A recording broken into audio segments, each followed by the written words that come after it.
Behind the facade of a new flag lurks the violent legacy of the old regime. The medical charity Médecins Sans Frontières had been working at this detention centre since August, patching up the war wounds of the men who found themselves on the losing side of the revolution.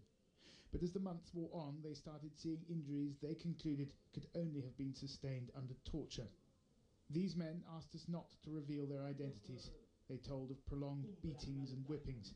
Some were subjected to electric shocks. I was taken for questioning at a site used by the National Army. My leg was already in a state when they took me away. As they interrogated me, they kept on beating me on my leg, and so it got even more swollen. None of the alleged abuse occurred at the prison itself, we were told. But even the people running the detention centre said they were aware that some prisoners were being taken away to be tortured. They said they were powerless to stop it. Médecins Sans Frontières say that some of the patients that they treated here for injuries sustained under torture were subsequently taken away, only to be tortured again. Now, some of the prisoners that we've spoken to here, as well as some of the people who run this detention centre, say that they believe that torture was taking place at the National Army headquarters here in Misrata.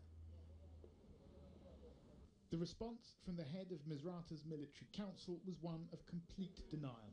He said his accusers had their own hidden agenda. I think that the people working under the guise of human rights organizations or Doctors Without Borders or Gaddafi's fifth column, there may have been a few cases of former rebels taking revenge, but that doesn't mean that the orders have come from my office to torture prisoners. The United Nations estimates that 8,500 men are being held in detention centres across the country, accused of being Gaddafi supporters.